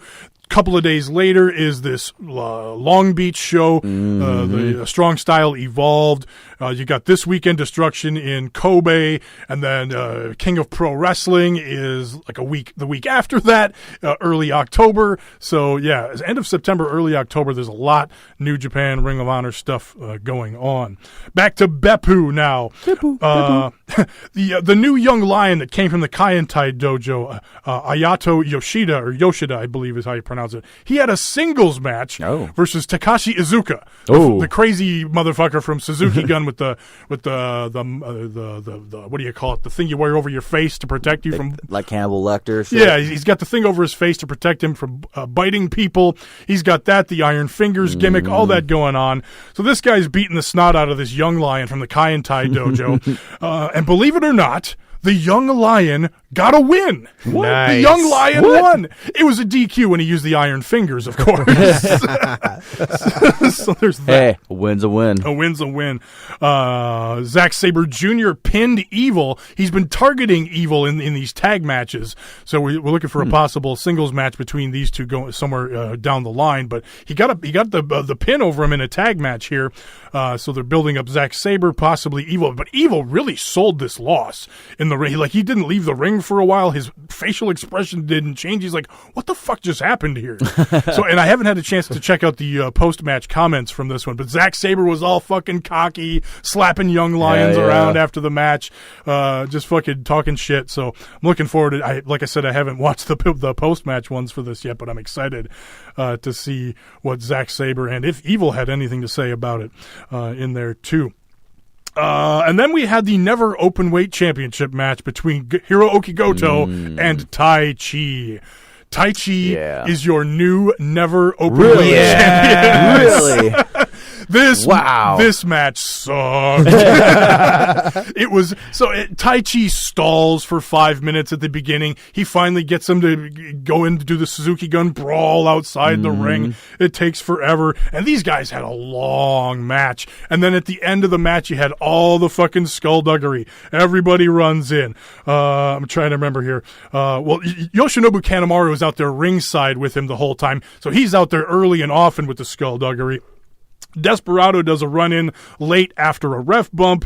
Goto gets a visual pin, but the ref is down. Iizuka runs down. He distracts the referee, and then Taichi hits a low blow, gets a near fall. But then the way Taichi ended up winning after all that skullduggery, it was, a few minutes after the skullduggery, the ref is back up. They're going back and forth. Taichi hits the fucking last ride power bomb, and then the air raid crash, and the sit-out air raid crash thing. And Taichi gets the fucking win, man. That's awesome. So stress stinks. Arid clash. Remember those commercials? So yeah, I don't know where they're going here. Again, probably if I was going to throw stars on this one, maybe 3. It's on the Tommy New Japan scale. Yeah, I don't know. I was thinking you just throw ninja stars at it. I'm surprised you actually got a rating. And then the main event, Tetsuya Naito versus Minoru Suzuki. Ooh. So remember the match they had back in April for the Intercontinental Championship where Suzuki just dominated the whole thing, and then Naito, boom, comes back, hits a Destino out of nowhere, and gets the win. This was kind of like that, although this one went long, too. This one was like another 40-minute match. Yeah, I remember a lot of people weren't too into that match. And honestly, I wasn't really into this one that much either. Like Suzuki, it was a lot of crowd brawling early. So if you're into that, you get a lot of that early in the match. Suzuki folds up the ring bell table and just throws it at Naito's head, puts a big dent in the table, and Naito bleeds from that. And then Suzuki sets up the table outside to do something dastardly off the apron. Then Naito ends up countering that and hitting a neck breaker off the apron, where Suzuki takes the entire table, neck breaker style, from the apron to the floor. Oh. So that was pretty decent there. Then late in the match, Suzuki starts going after Naito's leg. They do 5 solid minutes of Suzuki having Naito in a couple of different fucking leg holds, but it's in the center of the ring. Naito cannot escape. This was probably the most dramatic thing about the match, because it's fuck, he's not escaping. He's just fucking killing his leg here. Yeah. The referee's teasing stopping the match. They're talking about that on commentary. By the way, English commentary was a little bit better on night 2 here. Not quite as dorky with this Mark guy. I'm sure he read the Twitter comments. I'm sure it was there. Even I try to stay pretty positive on Twitter. I even threw out some negativity on this guy on Twitter. He said he threw up on this guy. Gross. Threw out some negativity is what I said. The 5 minutes of leg locks was a thing in there. Naito escapes a Gotch pile driver, but then hits a Destino after all these leg locks. But then he can't cover him. He's just fucking 2 out of it. And then right before the finish, hard slaps back and forth to the face. And then fucking Naito hits the Destino after hitting his own Gotch pile driver. Oh wow.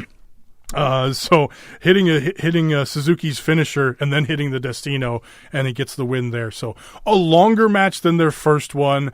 Not quite as Suzuki dominant as the first one, but pretty dominant. But this one, I don't know, man. It was long. It felt like they were just doing a long match to do a long match here. Yeah. And man, it didn't work for me. It just didn't. Hey, that'll happen. I was more into the Omega Ishii match, but here's the feeling I'm getting with these Destruction shows. Look, we're just coming off the G1 climax, some of the best matches of the year. So if these are, Destruction and Kobe matches, if they're not gonna give us their best. It's we got the best at the G1. Gotta save it. Right. So this was probably 3.5, maybe creeping on 4 for me. It was good, it's but it was the just build up It was again. long, and look, the positivity out of this. Naito's got some momentum, beating Murder Grandpa. So you got that. So there's that. It's like in all reality, we're 4 or 5 months away from Wrestle Kingdom. Yeah, it's coming. It's right around the corner. Yeah, it's like 4 months away. Really. God damn, I can't believe it's already almost October. Oh my God. Royal Rumble season's just around the corner too, boys. Correct. But it's just just fresh off the G1. It's that build up phase to Wrestle Kingdom at this point, the road to Wrestle Kingdom. So I don't know, it's fun. It sounds like they're good shows. Yeah. All right, let's change it up. Talk some Ring of Honor. Change the subject. So, biggest news, Ring of Honor's got their pay-per-view coming up in a couple of weeks here on the 28th. So, just 2 days before Strong Style Evolved. Oh, hi. Or is that what it's even called? Am I getting that one making right? shit You're up. talking Fighting Spirit Fighting Unleashed? Spirit Unleashed. I'm sorry. I looked at it twice now since you said that a Yeah. couple of times, and I'm just like, where the fuck is it? Yeah, Fighting Spirit Unleashed. That's on the 30th. Death Before Dishonor is on the 28th. Cool. And so we did officially get on Ring of Honor TV the Ospreay challenging Jay Lethal for the Ring of Honor Championship. Dope. We talked about that last week and a little bit earlier. The NWA put out a video. We talked about this also, where Cody will be challenged by Willie Mack for the for the NWA Championship. So that's also on Death Before Dishonor. We got a few other matches for Death Before Dishonor. Tennille Dashwood's going to challenge Sumi Sakai. That came out of TV this week as well. I think she wins it. I think so too. The Sumi Sakai thing is falling flat, but the story here is that Sumi wants to prove her mettle. She's defended the championship all over the world, and that's another thing they said on this week's TV is that since Sumi's been defending the championship all over the world, it is now officially the Women of Honor World Championship. So I guess it wasn't officially a world That's championship. kind of what before. ICW was doing at that show I went to Saturday, because I guess this was the first time it was defended in America now, because they were like, now it's the World's Championship. We got Awesome. defended a couple, so it's like, hell yeah. So yeah, they're doing that same gimmick with the Cool. Ring of Honor Women's Championship, and Sumi wants to prove her mettle against a worthy opponent like Tennille Dashwood. So that's the one we've been clamoring for. Let's do it. Hopefully, it's a good match. Should be a good match. So we had that this week. Let's see. We had sorry, I'm all over the fucking place here. Big main event was SCU versus the Briscoes and P-Mart, Punishment Martinez. Ooh, I like that. We're gonna go P-Mart for the rest of the time. SCU get the win here with the best Meltzer ever. Daniel's doing the best moonsault ever into a tombstone pile driver by Kazarian. Upside down. Yeah, well, yeah, it's a play off of the it's a play off the Meltzer driver from the Yeah. Young Bucks. They do except it's Daniels doing the moonsault. Well, yeah, that's what makes it the best Meltzer ever. Correct. But yeah, I'm loving the SCU Briscoes feud. We're going to get those two against each other at Death Before Dishonor for the championships, for the Ring of Honor Tag Championships that the Briscoes are holding right now. Cool. So that's going to be some good stuff there. Had some chair skullduggery in this championship match with chucking chairs at heads and stuff. Oh, yeah. And What the fuck? It's just weird. I'm so used to seeing people getting hit in the back, and it's like those are maybe they're WWE chairs or not, but like the sound of the chairs just like brought back horrible Attitude Era memories. At least it wasn't Attitude Era style swing the chair. baseball shots. Swing the chair into somebody's unprotected head. And these ones, guys are putting their hands up, and that's what's making the sound mostly. Maybe if Like they wore pushing more them more, leather too. helmets, Right, they'd be okay. And yeah, and throwing the chairs. What were you saying? Rugby helmets like Yeah, maybe if Taguchi? they, more helmets, they'd be all right. Maybe rugby helmets like what Taguchi's wearing. Taguchi Japan.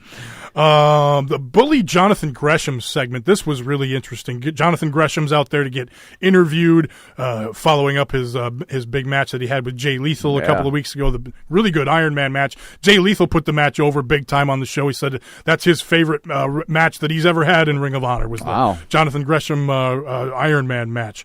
So Bully Ray comes out, gets in Gresham's face. Gresham wants to have have a wrestling match. I can't win. I can't beat you in a fight, Bully, but we can have a wrestling match. Bully says, okay, kicks him in the nuts, and that was that. Right in the ding-ding. Flip runs out. Jay Lethal runs out to thwart this Bully stuff.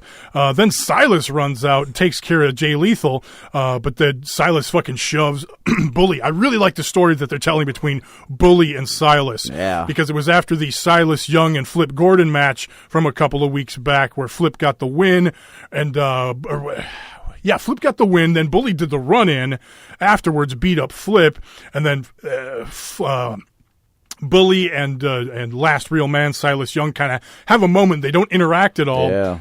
But then the next week on TV, they're kind of getting into it a little bit. Silas is getting into Bully Ray's face. So we've got some interesting stuff that they've been developing. I want to see that With Silas Young and Bully Ray, and they're going to tag up next week against Lethal and They're going to tag up again? yeah, they're tagging up again. After Bully already dipped out on him once before for not being a man enough, and if he was more of a man, he would have kept his TV title. Exactly, they're teaming up. This is bullshit. They're gonna team up against Lethal and Gresham, and I'm looking. Is Stephanie McMahon's appointed general manager running this? Well, no, this is because Lethal and Gresham want to put a stop to this Bully bullshit and the fact that Silas came out and fucking shoved Jay Lethal around just so that they're being forced. Okay. Yeah. So they're going to be forced to tag, and I picture a big moment. I'm hoping for a big moment from Silas Young next week in a positive direction, but who knows? Face turn, maybe? Maybe. Damn. That might be kind of cool. Wow. I don't care. I don't care what he does. I love Silas Young. I could watch him beat the shit out of people all day. I'm into it. And again, he just fucking kills it on Twitter because his character, that's just him. A real man is going to help this woman across the street. Oh, thank you. He just starts putting motivational videos out there. We had a nice promo from Chris Sabin on his upcoming match against P-Mart. Chris Sabin rules. That was his tagline at the end. That was very awkward. It was out of nowhere. Him staring into the camera going, Chris Sabin rules. Doyle rules. San Dimas High School football rules. I don't have one. What did you call him, Taco? Because he looked. I was like, you got your Dean Ambrose and my Dan O'Brien. He looked like your Dan O'Brien and my Dean Ambrose. He looked like a cross between those two. You called him the American Lunatic. Yes. And he proved that point, too, on Ring of Honor TV by throwing his shoe at P-Mart, fucking holding up to the lunatic thing, and then he's going to show up in the ring and fucking do some work on him. Honestly, who throws his shoe? That was great. He threw his shoe at P-Mart. So, yeah, that was a lot of fun. Shop Smart, Shop P-Mart. That was that's pretty much Ring of Honor this week. Let's change it up. Let's talk some Mae Young Classic. Oh, yeah. Will this thing fire? Well, it's not firing. Mae Young Classic. There it goes. And it might play that 5 times now. Who knows? But yeah, I'm throwing in Mae Young Classic and NXT here at the end of the show because we're a week behind. We record this on Wednesdays, so not only do we got NXT and Mae Young Classic on Wednesdays now, but also 205 Live. Ooh. So we're gonna be perpetually. I was really enjoying giving my Joe special 205 Live report, and I'm really disappointed. Well, who knows? With you might still be the only guy watching it because there's way too much other stuff to watch. So who knows? But yeah, 3 hours of content here on Wednesdays now. Now that'll change as soon as the Mae Young Classic is over. It's a good 3 hours. It is. It is. I hope much success comes out of this 205 thing, though, because, the Mixed Match Challenge is going on right now, and fucking 205's turning up, and that's a good fucking 2-3 hours. There's a good match on tonight, too. Well, and I wonder, I haven't heard, did they move the 205 tapings to before SmackDown? Because that should make for better crowds for 205. Considering Aiden English was talking to Noam Dar when he was going crazy, like doing his thing on SmackDown, when he was ranting about how he created Rusev Day and stuff, he's doing that at Noam Dar. I'm assuming yes. Was that Noam Dar? I thought it was just a stagehand. I thought so at first too, but I think if you look closely, I'm pretty sure that was Noam Dar. I think you tripping. Because he's supposed to face Leo Rush too. But the dude had like a headset on, didn't he? Yeah, you're crazy, Joe. No, I think you guys are wrong. That was just a dude. Yeah, just a dude. Because it was him that pointed out, hey, Lana's still here, right? That's the dude you're talking about, the guy that didn't say anything? No, I'm talking about the guy he was actually just yelling at. He wasn't, yeah. I'm pretty sure it was Noam Dar. Fucking crazy. You're You fucking tripping, right. boo. Anyway. Oh, wait, we're not hip-hop podcast. No, That's two different podcasts I'm trying to start. This is a Monster Truck podcast. What about a monster truck hip hop podcast? Demos are just $5. The NWA. We've lost it. Yeah, it's gone. What were we talking about again? NXT. Oh, no, Mae Young. But going back to 205, I wonder if 205 ends up being a thing taped at Full Sail at some point. I wouldn't be mad at that. No, me Call neither. it 205, get a fresh redo. You got fucking 2 hours of Full Sail, NXT and 205. Fucking stacked. Maybe they just move the Cruiserweight title to NXT and make NXT a 2-hour show. Hey. Ooh. I would enjoy that. As long as they don't fucking ruin it. But that's the thing, is 2 hours going to be too much for NXT? But if you throw in all the Cruiserweights, who knows? It adds to the story, and there's enough stories going around for 2 hours right now. I was gonna say, I feel like there is, but I think just recording them is going to be harder because then you got to record 2 hours of product for a day instead of an hour product for a day. You'd have to have longer TV tapings and or over more days. All right, Mae Young Classic. How are you guys feeling about it? You want me to go over these results since they were a week ago and then kind of go back and talk about it? But we could probably just skim through them. Yeah, do what you gotta do. I haven't watched anything. I honestly I want to watch it, but I'm just not nearly as invested as I was for the first time. Interesting. I wonder if that'll change as we get into some bigger names as the tournament goes on, too. Because I right now the first 2 shows have been pretty good, but I'm still kind of waiting. I want to see Io Shirai. I want to see Caitlyn. She's tonight, I believe. Okay. I could be wrong on that. And we did get Deonna Purrazzo last week, which I really liked. I dig her technical style, working that British style a little bit, the catch as catch can. Yep. She had the match with Priscilla Kelly, who was another name I was intrigued to see because I've seen some of her stuff on the indie scene, doing stuff for Evolve and whatnot, and the women's promotions, Shimmer, I believe she does some stuff for as well. So I was curious to see her in action. Decent match, Deonna Purrazzo winning with the Fujiwara armbar. Deonna Purrazzo's really good. She's emotional. She's genuine. She just comes across really well, I think. Yeah, she's in such a great spot being at that performance center too, with the state it's at now. It's just, she's gonna be pushed to her limit to be a fucking, a bona fide star. Just look at how Bianca Belair is now. A homegrown talent. What the fuck are the indies? I love how she's milking that shit, and she's backing it up, and it just shows that performance center is so good. I've harped on it in the past plenty of times, and when you bring in people with skill, that's been in the business for doing their thing, like Deonna Purrazzo, it's just it's going to enhance her, and just her overall image right now. Like you were saying a couple of weeks ago, that jacket she has on, it's just she looks like a professional wrestler right now, like a star. She not that she didn't before, but it's just she's gone up a few notches, and it's yes, moving in the right direction. And that's one thing I'm really loving about the Mae Young Classic right now is seeing some of these names kind of come back from last year's, like that Gonzalez lady. I fucking was not into her at all last Mae Young Classic. It looked like she was coming out in the fucking hamburger gear. It was just it was bad, and seeing her attire this year, it's just it's sharpened up. It's still kind of what it was last year, but it's developed. It's not so distracting anymore, and she's also improved too over the year.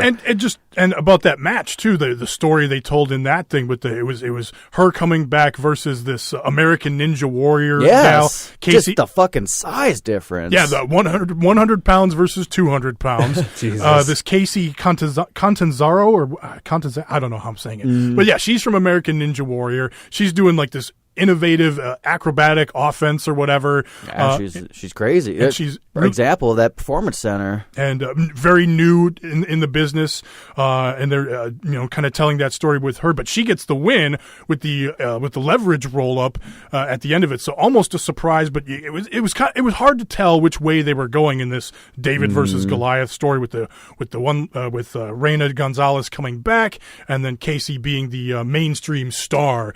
So it's like, which way are they going to go here? And they went with Casey there, which was a nice surprise. But the match before that I thought was really smart what they did with Ariel Monroe versus Zeuxis. So before they're doing all these video packages before the matches to get you invested. To say, okay, what are we looking at here? Who are we watching for? And they do this nice video package on Ariel Monroe. She's big swole. She's Cedric Alexander's gal.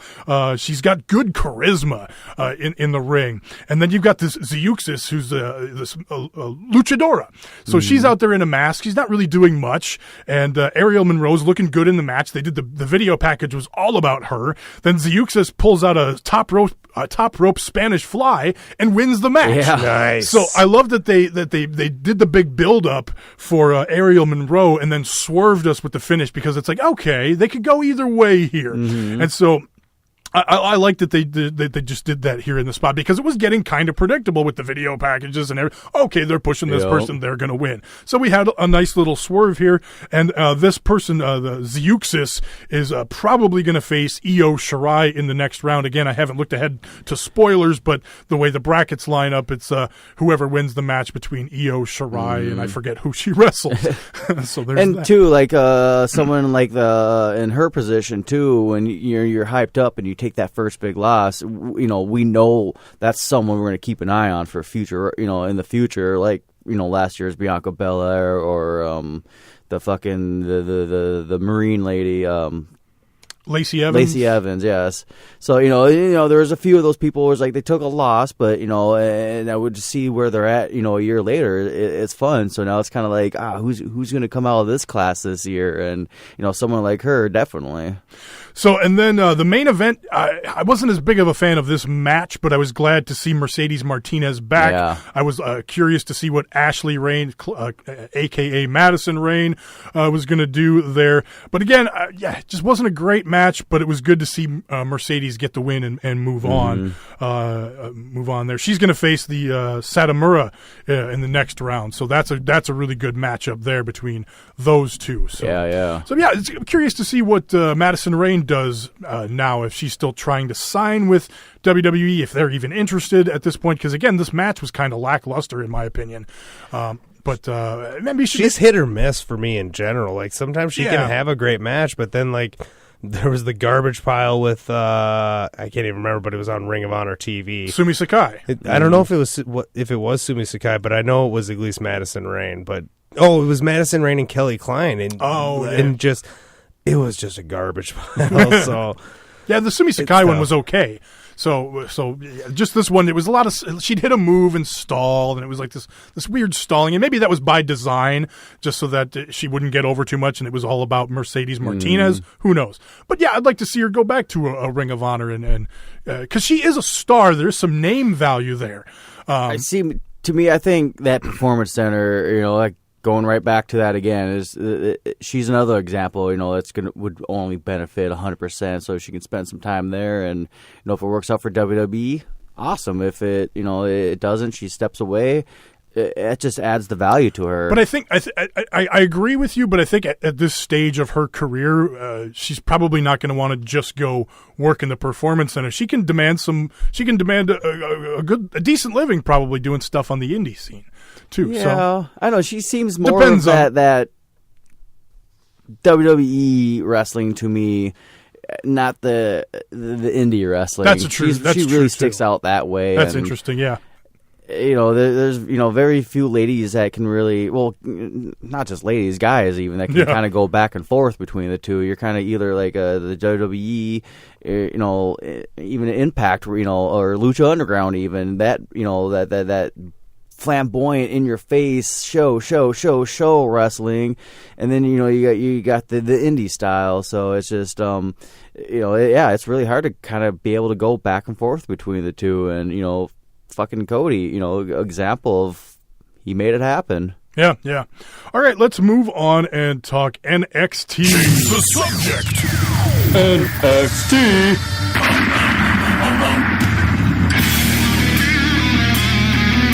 So again, we're a week late on this, but I dig NXT, man, so we're going to be talking about it. But yeah, it was the big Nikki Cross, Bianca Belair main event last week. Fun match. Not even mad at the finish either. And a really interesting style clash between these two, with Nikki Cross being a maniac and Bianca Belair kind of looking to showcase her power or whatever. I thought that was really interesting. Bianca Belair, underrated. Well, I don't know if it's underrated necessarily, but she's my lady on SLTD. Nice. But she's got really good facial reactions and selling, and a very impressive press slam in the match. Yeah. So really showing really great improvement there. And then, the post-match brawl where Nikki Cross dives off the announce table was a lot of fun. So unfinished business between those two is a lot of fun. I love that they took each other out, and the moment they both stood up, it's like, we had the return of Scissor Banana. Yes! He teamed with Adrian Jod and Oni Lorcan.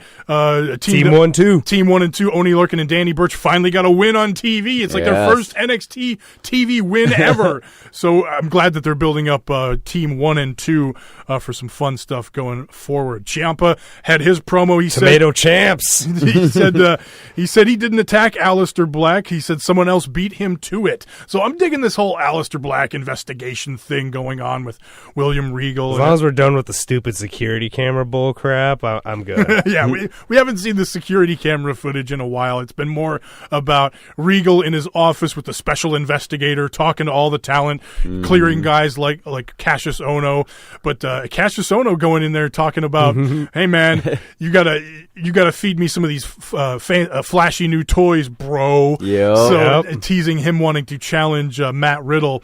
I love the gatekeeper gimmick for Ohno. It's working for me. Absolutely. It's something for him. They just didn't do any. They brought him back and then just threw him in a couple bigger matches, and then he just, again, like he said, he fell on the wayside. I want to see him more involved.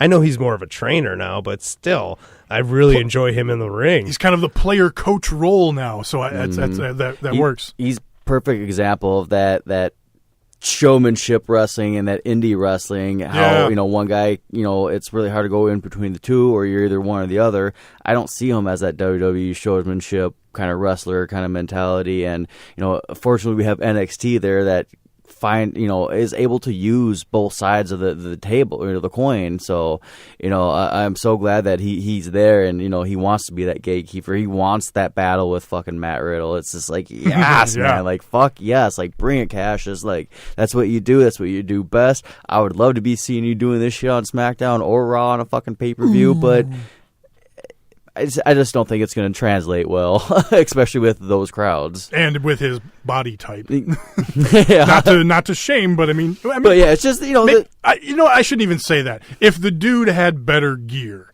because it's gear, because you can any type of body can get the type of gear that will flatter your body. Unless you're a complete piece of trash like me. But, so there's that.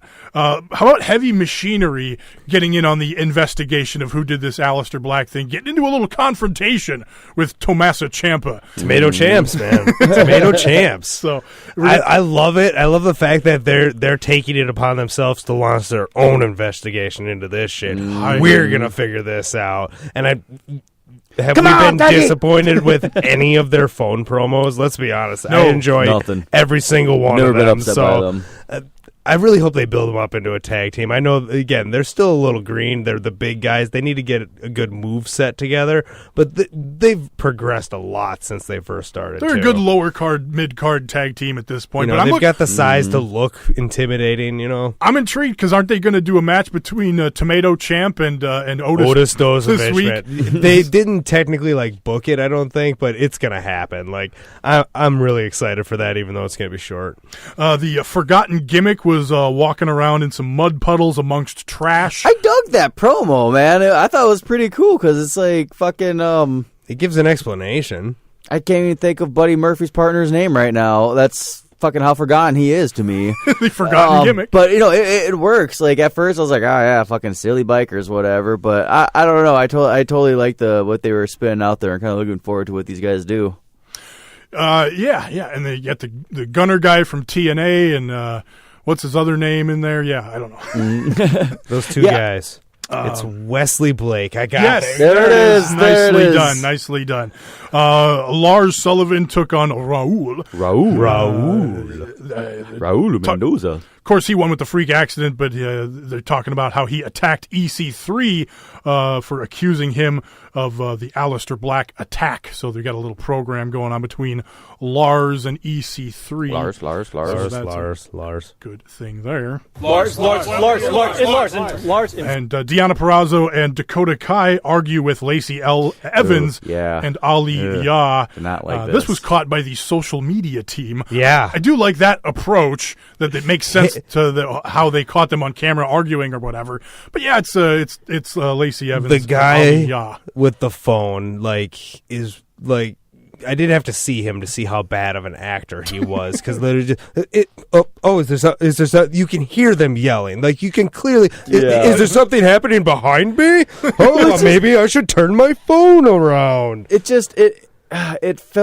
gave me like the feelings of watching that fucking Aleister Black being taken out camera of everybody walking by and fucking silly gimmick, where's Waldo kind of mentality. I'm not complaining about this. I love it because this is way better than anything they do on Raw, where they just cut to the it's true. fucking I like the general setup. Manager's office, and why is there a camera there I agree and with the guy's you. on his fucking phone? It doesn't make any sense. So at least they're making some effort here. I liked it. It took me out when I saw Deonna Purrazzo and Dakota Kai sitting there looking normal, right? And then fucking Aaliyah and fucking Aliyah and Lacey Evans come out and fucking this weird fucking gear that's just completely ridiculous. Yeah, Lacey Evans is in her gimmick or whatever. That's how she walks around all the time. I'm loving the Aliyah fucking Gucci fucking high end. Like her and Davari need to be paired now. But it stuck out so hard. Just like, oh yeah, let's put the costumes on this side and then the wrestlers on this side. It's we actually get out of our gear when we're not wrestling Lacey. So And what are you doing? She's living the gimmick. I fucking love gimmicks. I love that. I'm the gimmick hooer. I'd like to think that Lars never gets out of his gear. Lars. Well, again, why are you always wearing your red trunks, Lars? On the security camera, he's just walking into the darkness. Yeah. He's like a fucking never nude. He just always wears those red trunks everywhere he goes. And again, I do have to point out that we don't see Tommaso Ciampa in a car. He just starts. You see him walking up to the arena from somewhere. He walks everywhere. I mean, all signs are pointing to Gargano at this point, because he was walking in the door as Regal was walking out. Although Undisputed Era was driving away, but I think it was Kairi Sane. I think she's been lying. Could have been. All right, let's get to our matches of the week. Sea Taco. I like chaos. I almost forgot and went to the Kojima tweet, to be honest. That would have with been you. awesome. It's been a long show. Joe, let's start with you. I'm going to do Charlotte Flair and Becky Lynch at the Hell in a Cell pay-per-view. I mean, this was just a good old-fashioned wrestling match. Like, It started off technical, and I love when they do that, but I'm always disappointed when they start getting to those spots, getting to them. Whereas this one, I mean, there was wrestling in the beginning, wrestling in the middle, and it ended with wrestling. Like, these two girls put on a showcase, I felt, on this pay-per-view. Again, one of the most violent pay-per-views, you could say, for WWE, and you've got these two women, again, putting on a fucking showcase. This was top-notch again. Yeah. Becky Lynch always puts on great matches. It's her, for some reason, I just can't get into her character, or just her, really, in general. But God damn, that was a great match. Well, just her just aiming for that arm the whole match, too. I love that. I love that little, just that mentality of just like, I need to fucking destroy this arm, destroy the queen, become the queen, like, fight, scrap. That's what she needs to do, and she did it. She got it. And like, damn. What really worked for me in the post-match was Becky wins clean. Champ is standing tall, and Charlotte is there selling the loss, and goes to shake her hand, and Becky Lynch just fucking holds the title up like, bitch, like you're a Flair, you're here because of your name. I worked my ass off to get here, and you fucking you weasel your way into that. into the SummerSlam match, and fuck that shit. This is why I'm fucking standing tall. I'm not taking this shit from you anymore. I had to work hard to get here, and blah, blah. You know, it's all that Becky Lynch attitude that was there for me, was there before, but she wasn't expressing it in this way. She's cranked to 11 now. I'm loving it. Yes. It's just, you know, everyone's focusing on who's the heel, who's the face, it's about being the fucking best. Yep. And that's what this battle or this feud is. And to me, fucking Charlotte's the fucking heel, and I know that's not what WWE is trying to do, but I boo the woo. So I'm into it. I'm behind Becky. Again, just to point out what WWE is trying to do. I loved the match, but when it's Charlotte, you know, fighting from underneath, and Becky, you know, being not necessarily heelish, but being aggressive, and like you said, working over that arm, you know, taking her outside, working her over the post and stuff. It's subtle heel stuff, but it's, in WWE's eyes, the way they book a match, that's the heel role. So they're booking Charlotte to be sympathetic, but it's just everything's working in spite of what they're putting out there. Yep. So as we talk about Kenny Omega dragging Ishii out to the match and using tables and shit. right. I love it. She needed to change. I think things, Kenny was though. supposed to be the heel in the match. That's why they didn't connect with me. Anyway, go But ahead. she just needed to change things. I'm glad finally there's, you know, someone that has an attitude and being all like, oh, I need to be a different wrestler, and they're not going the chicken shit route. You know, she's being a fucking, like, she's being a better wrestler. She's doing a better show. She's showing fucking up. She's not in back eating quinoa. I'm not hearing her talk about quinoa anymore. No, I'm hearing her talk about being a champion, being the best, being the queen. I'm the new queen, bitch. Like, this is what's here. Like, you know, and that's what we need always out of Becky Lynch. I like Becky Lynch. I like what she does. She's always been boring, though. She's always just been the third wheel of the four horsemen, in a sense. You know, Bayley even outshined her. You know, just that hug thing. She was able to connect with the kids, do that. That, you know, that whole thing was there. Sasha Banks has, you know, her thing, the boss, the villainous thing, and then you got the Flair side. Becky Lynch has just always been part of that group, and she's always showed up to it. It's just she's never had her niche. It's just I'm the last kicker. I'm the forward. And it's you're right, because I've always been a fan of hers. I've been waiting for the breakout moment, and this is it. Yeah, and this is it. So, I mean, we would have thought that her being #1 draft pick and becoming the first SmackDown champion would have been those moments, and just fell short. You know, she needed some attitude. Who came out on top out of that? Alexa Bliss. She came out looking like $1 million. You know, people will say what they will want to say about that, but, you know, Alexa Bliss was one of those people that I had pegged like, oh yeah, that's gonna be neat, cool. You know, Becky Lynch, and it's like, well, fuck. You know, definitely at first, Alexa Bliss was like, holy shit, you know, and yeah, it's kind of gone on a little bit too long at times, but you know, we're finally at this point where we have Charlotte against Becky Lynch, and fucking Becky Lynch looks like $1 million right now. Hi. That's okay. I'll do my match of the week next. I'm going also with Hell in a Cell. People may be surprised. I usually go the New Japan route. I know, I heard the gas. I usually go New Japan, Ring of Honor, something from that ilk. But no, man, Hell in a Cell sucked me in. I enjoyed the pay-per-view. Shut up, Taco. I'm going with the tag match. Rollins and Ambrose going for the championships, going against Ziggler and McIntyre. I just thought it was a great match. Nonstop action. Good drama with the near falls in the thing. Just really enjoyed it. Seeing Dean Ambrose back in the ring wrestling, you know, him and McIntyre going at it was fun. Yeah. I just thought a hell of a match. Satisfying finish, even with the heels keeping the titles there. But just really. Yeah, that finish with the suplex, but the Claymore. Yeah. Yes. Like again, it's one of those times where I'm just like, holy fuck! Like I didn't even see him. Like coming into the ring, he just boom, there, kick, and done. Yeah, like I said, good dramatic back and forth towards the end there, and awesome action, just exactly what we needed from a tag team championship match. Ziggler putting on a good match with McIntyre. Like again, he just works good with a supporting cast. Apparently, we just cannot like him in a singles role. That's one thing I really do like about WWE's camera work is they know how to get that moment of someone in that move and then boom, out of frame, a fucking Claymore comes in, or Eric Young comes in with his fucking elbow drop.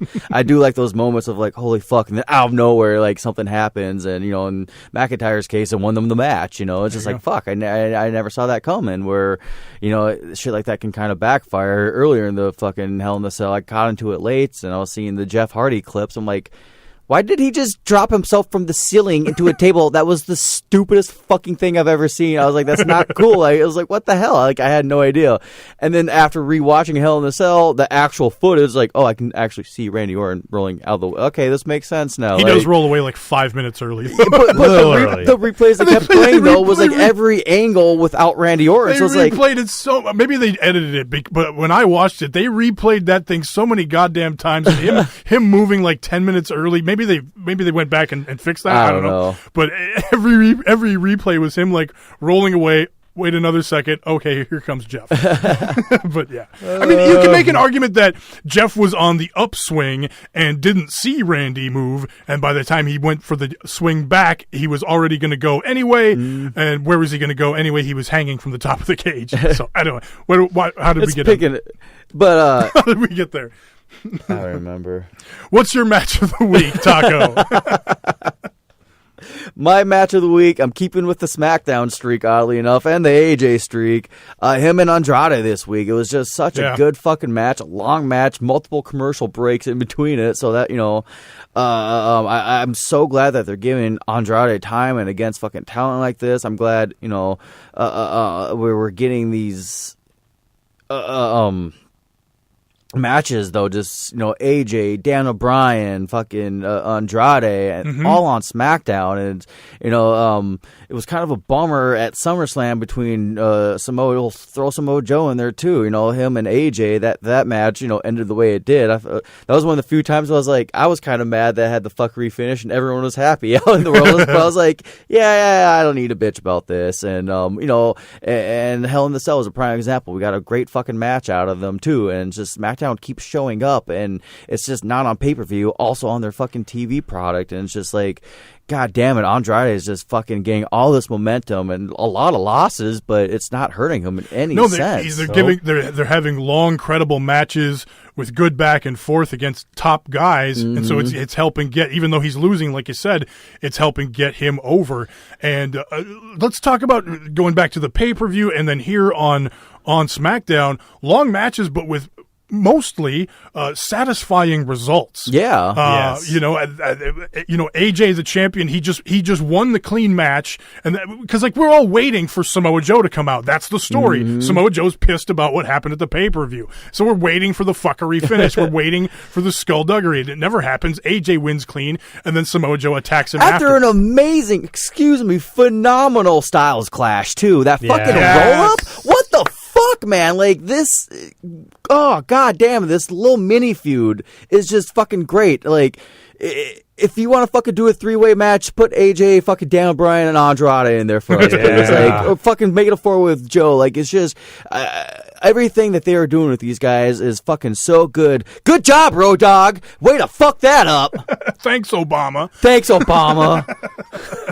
But yeah, satisfying finishes helps, and when heels get wins, a little bit of credibility, fucking McIntyre, Ziggler, we just talked about it, and the Samoa Joe thing, he lost, but he fucking had him in the coquina clutch, a guy was tapping out. Becky Lynch basically winning clean in heel roles, so let's see a shift away from maybe the chicken shit Andrade stuff all the time. too, a lot of people are worried about that language barrier, and it's one of those things where I'm just like, that's why you got Zelina. Let him be there. Why she's there. But he needs to hold his own too, and wrestling itself is its own fucking language, and that's how he is talking to the fans. Yes. And that's what's so fucking brilliant, because he has the mouthpiece. He can say the English he can say, but he's talking to us, in the ring, what they're supposed to be fucking doing. There and you go. It's great. It's so great to see that.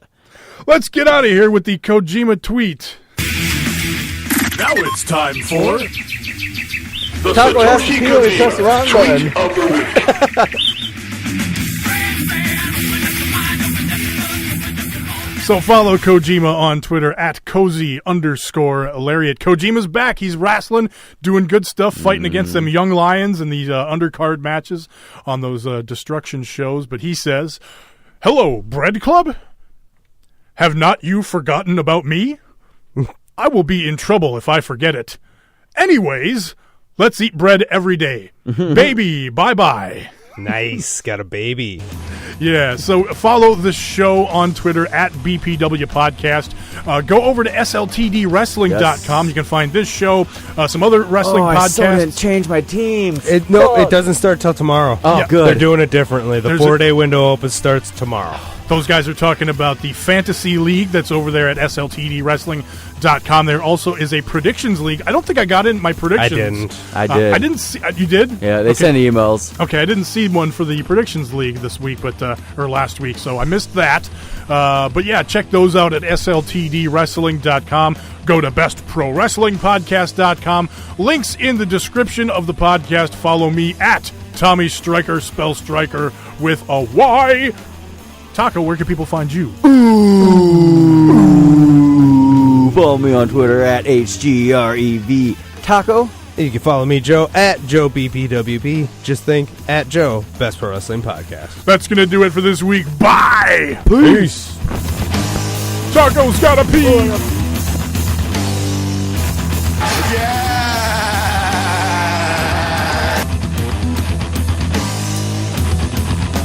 Sammy Wow Wow. I have too many notes, man. Wow, that's a soundbite.